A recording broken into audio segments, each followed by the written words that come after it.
Good afternoon, Rada. Thank you for coming today to see me. My name is Felicia and I am your intake worker today. Did you have a pleasant trip coming to see me today? Yeah, I did. Thank you. That's good. How did you get here today? Was it easy? Did you find the place okay? Yeah, easy to park. Yeah, it was fine. Yeah, great. That's great. All right. So yes, as I said, my name's Felicia and I'm your intake worker today. And I just want to thank you for attending. There are a few things that I just have to talk to you about before we get started. So one of those is about privacy and confidentiality and duty of care. So I just want you to know that everything I speak to you about today is private and confidential, and we don't share your information with anybody.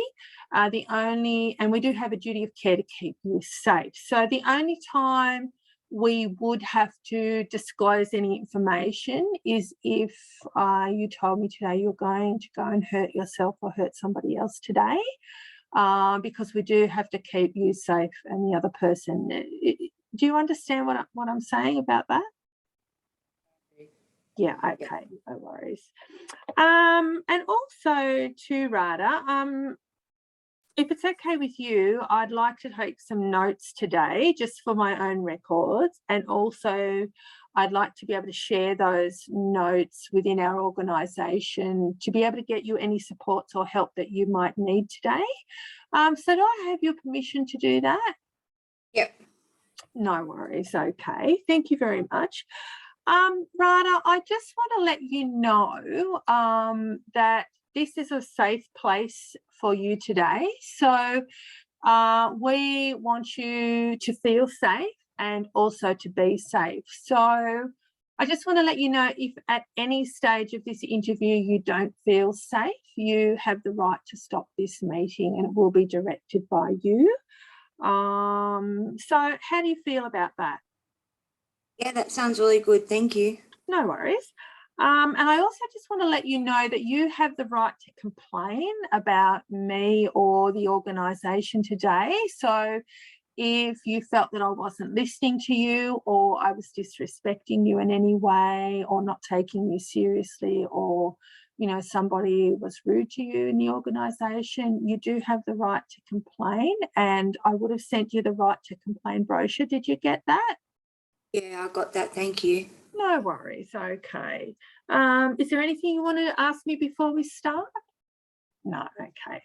So Rada, it's really great that you've taken the steps to come here today. So are you able to sort of share with me a little bit about your journey so far and what's been happening in your life?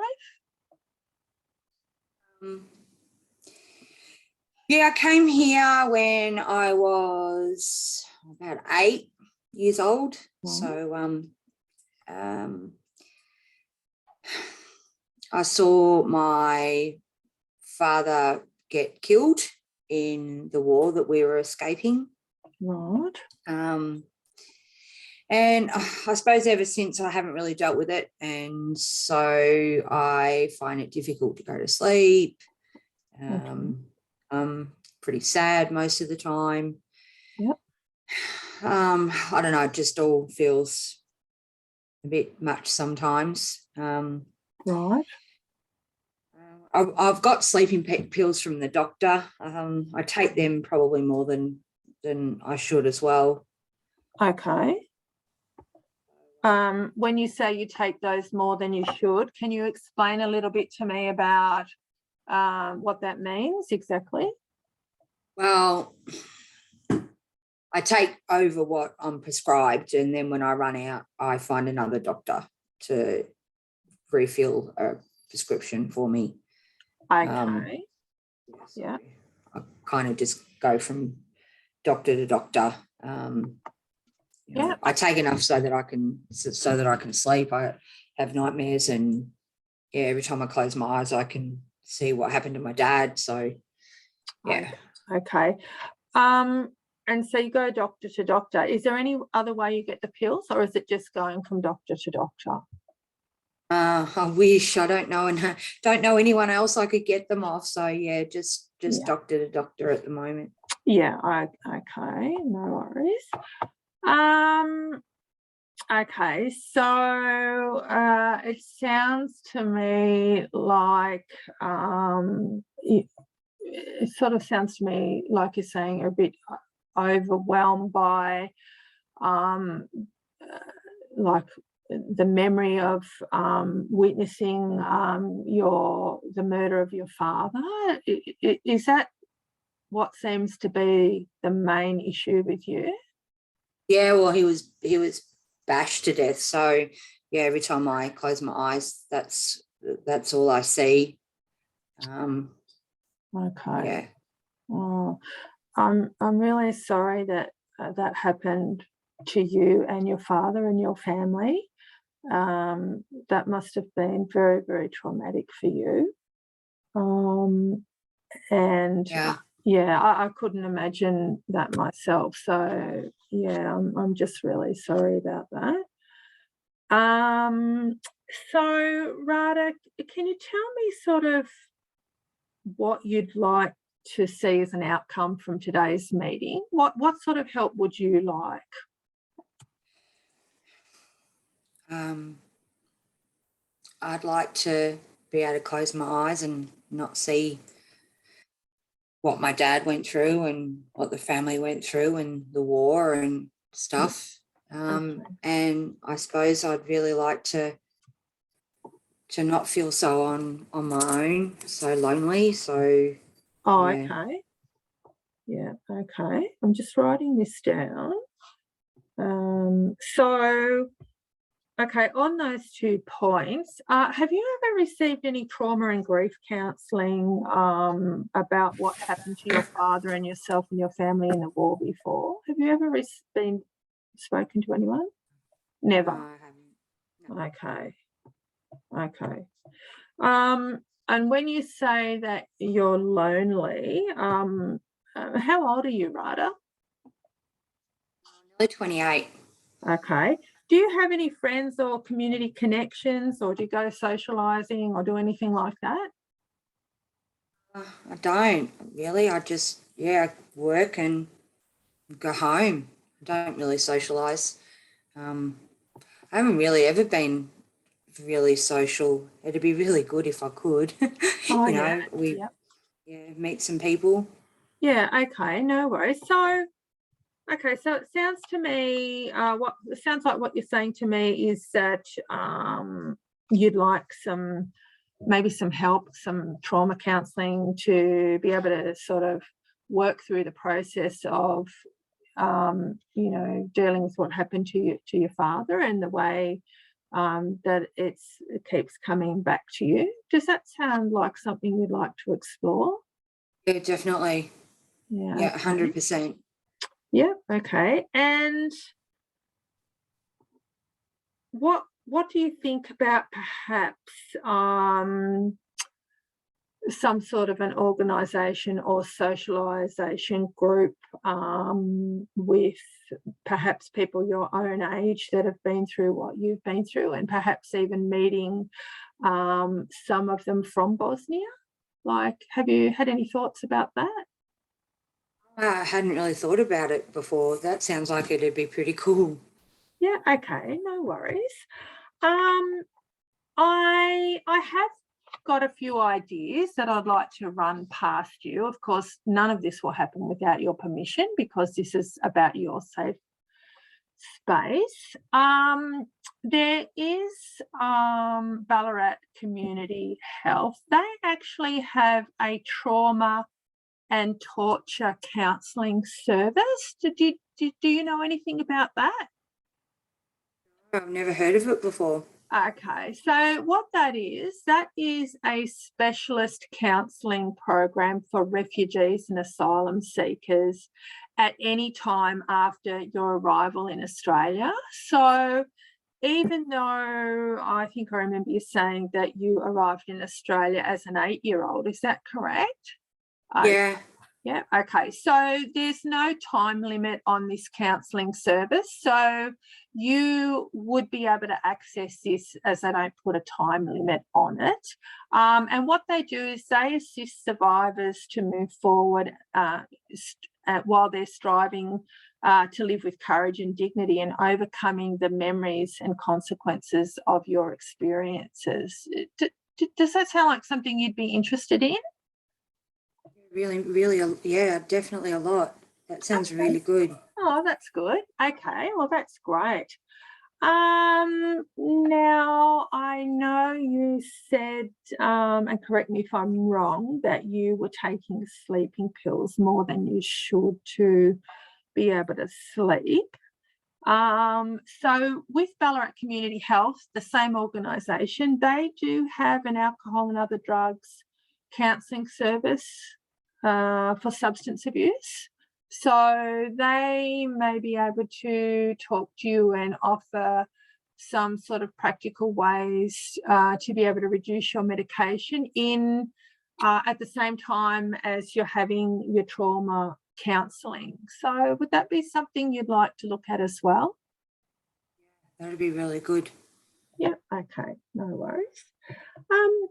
Now, there is another thing that I have thought of when you were talking about being lonely and maybe wanting to socialise. There's actually an organisation and they're called Friends of Refugees Support Group and they're in Victoria. And what that is, it's an adult support group that aims to provide a safe and welcoming environment where people like yourself can relax and make friends and have contacts and share your experiences if that's something you'd like, and perhaps to maybe like learn new skills and new ideas and find pathways to connect with other services and opportunities. Does that sound like something you'd like to explore, like for friendships and opportunities? Yeah, that sounds really good. Sounds like I might meet some nice people there. Yeah, that's what I was thinking. Oh, that's great. Okay, wonderful. And we'd like to journey with you. We don't want to just see you once or twice and then, not be in contact with you. And I think, you've stated quite a bit with what you've said today. And I'm just thinking it might be a good idea, if you'd like, to perhaps have a caseworker who could journey with you on this process. And we have a caseworker who's actually worked with refugees before, and so they might have some knowledge and experience of other people's similar circumstances to yours, and perhaps there might be a bit of a connection there. Well, what are your thoughts about having a caseworker that, sort of specialises with immigrants that have come to Australia and from war-torn countries and things like that? What are your thoughts there? That'd be really good. Yeah, definitely. Someone with some experience.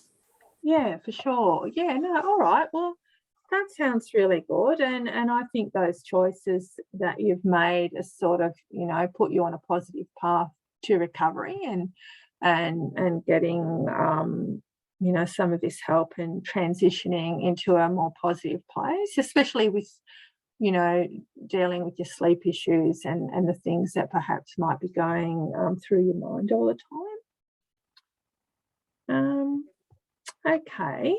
Rada, do you have any questions for me about what we've just discussed?